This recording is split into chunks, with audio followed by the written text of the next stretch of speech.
para pemimpin di setiap eselon, pemimpin politik, pemimpin ekonomi, pemimpin intelektual, semuanya harus berpikir,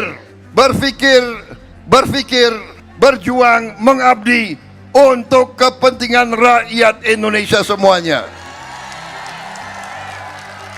Tidak boleh pemimpin punya dendam, tidak boleh pemimpin punya rasa benci,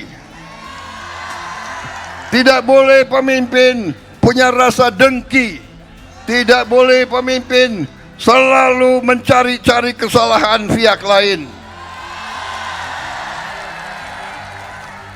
Guru-guru kita, kiai-kiai kita, leluhur kita mengajarkan selalu mikul dhuwur mendem jero. Tidak boleh ada rasa benci, tidak boleh ada rasa dendam. Berbeda tidak masalah, sesudah berbeda cari persatuan, cari kesamaan, musyawarah untuk mufakat. Itu kepribadian bangsa Indonesia. Pesan Presiden Prabowo Subianto tadi sebenarnya bersifat umum dan universal. Tetapi karena pesan tersebut disampaikan Presiden di hadapan para pimpinan Nahdlatul Ulama yang belum lama ini terlibat perseteruan internal, pesan itu terasa seakan-akan ditujukan kepada mereka. Para pemimpin NU yang duduk berderet di panggung kehormatan tampak tertunduk mendengar ucapan Presiden.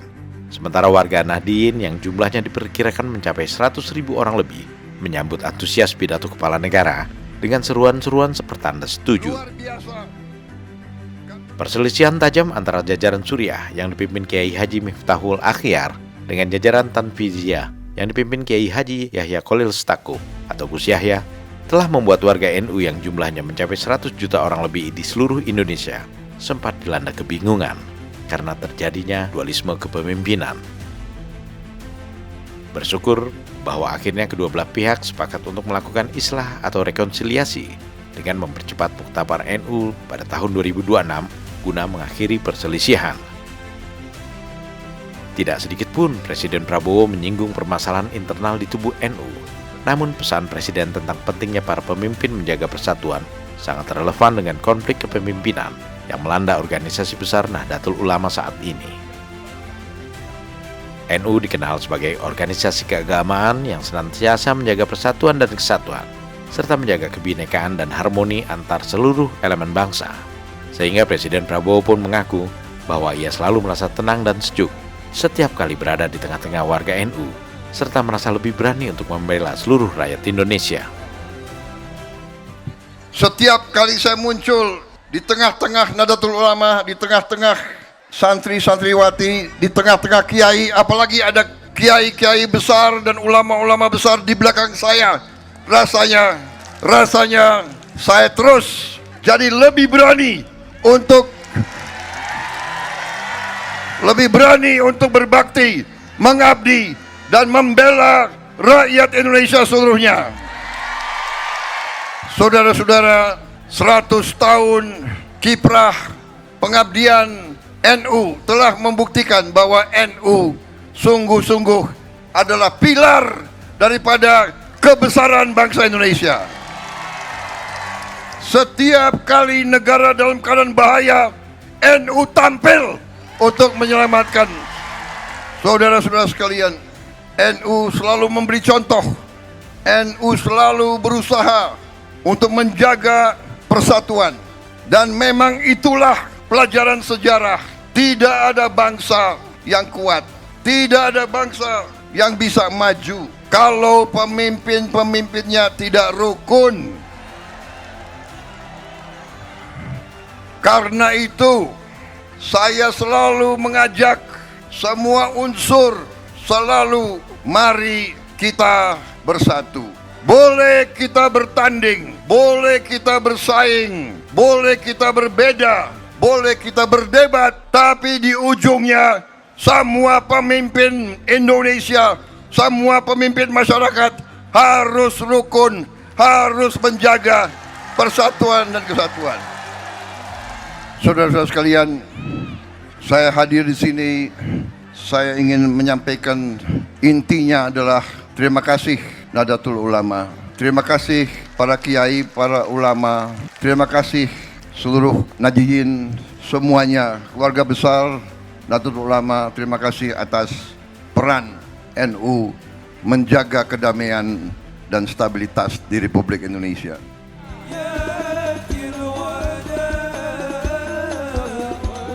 Acara yang dihadiri Presiden Prabowo ini adalah Mujahadah Kubro 1 Abad Nahdlatul Ulama yang digelar di Stadion Gajayana Malang, Jawa Timur.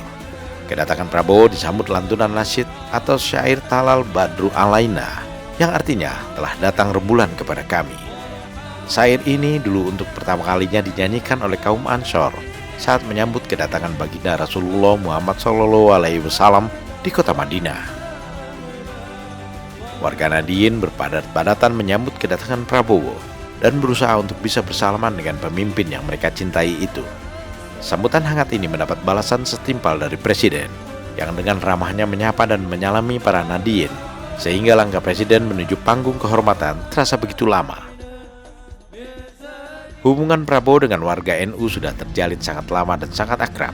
Bukti hubungan baik dan keakraban ini terlihat saat Prabowo ikut menyanyikan Mars NU bersama para Nahdliyin sambil mengepalkan tangan. Mars NU yang berjudul Subhanul Waton ini diciptakan tokoh senior NU Kiai Haji Abdul Wahab Hasbullah pada tahun 1916. Menjelang bulan Ramadan 1447 Hijriah yang kedatangannya dinanti-nantikan oleh umat muslim di seluruh dunia. 2 hari berturut-turut Presiden Prabowo Subianto bersilaturahmi dengan 2 organisasi besar umat Islam Indonesia.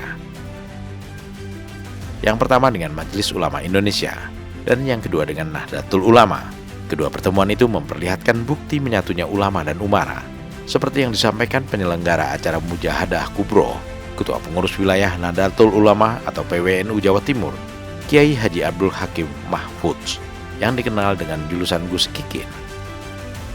Bagi kami semua, para alim ulama dan seluruh warga NU yang juga merupakan warga negara Indonesia, kehadiran Bapak Presiden di tengah-tengah umat ini sungguh bukan sekedar kehadiran simbolik, melainkan juga kehadiran substantif. Kondisi ini menunjukkan menyatunya ulama dan umara merupakan modal penting bagi bangsa ini untuk menuju kejayaan di masa depan.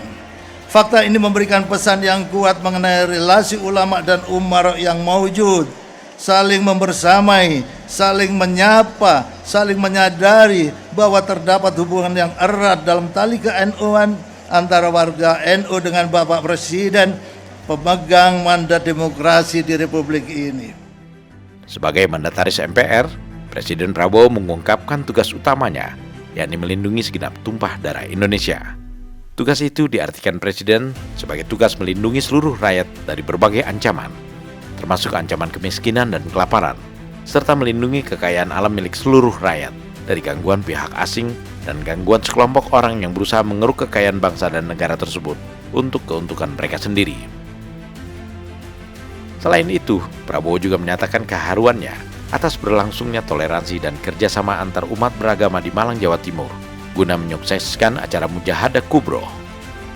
Saya terharu mendengar tadi Ketua Panitia menyampaikan betapa di Jawa Timur ini, di Kota Malang ini, gereja-gereja juga membantu mensukseskan acara ini. Luar biasa. Ajaran tokoh-tokoh NU dari dulu, termasuk Gus Dur, selalu mengajarkan kepada kita, NU akan selalu menjaga kedamaian di bangsa Indonesia dan akan menjaga semua umat, semua agama tanpa pandang bulu. Saudara-saudara, kita mungkin berbeda, tapi kita harus hidup dalam kerukunan. Itulah yang ingin saya sampaikan. Sekali lagi, terima kasih Nahdlatul Ulama yang selalu setia menjaga martabat dan kebesaran bangsa Indonesia.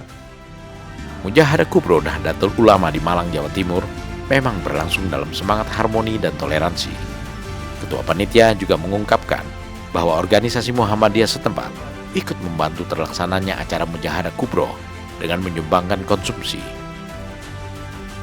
Akhirul kalam, Presiden Prabowo mengajak seluruh hadirin untuk bersatu dalam doa dan ikhtiar agar bangsa Indonesia berada dalam lindungan Allah Subhanahu wa Ta'ala, serta dijauhkan dari perpecahan dan bencana, dan dari semua usaha untuk menimbulkan kegalauan atau kerisauan di kalangan masyarakat. Bapak-bapak, ibu-ibu sekalian, marilah kita selalu bersatu dalam doa dan ikhtiar agar bangsa Indonesia senantiasa berada dalam lindungan Allah SWT, agar bangsa Indonesia dijauhkan dari perpecahan, dari bencana, dari semua usaha untuk menimbulkan kegalauan ataupun kerisuan di kalangan masyarakat. Kita juga bersatu dalam doa dan ikhtiar agar bulan Ramadan yang akan datang ini membawa ketenangan, kesejukan, kedamaian, dan persatuan.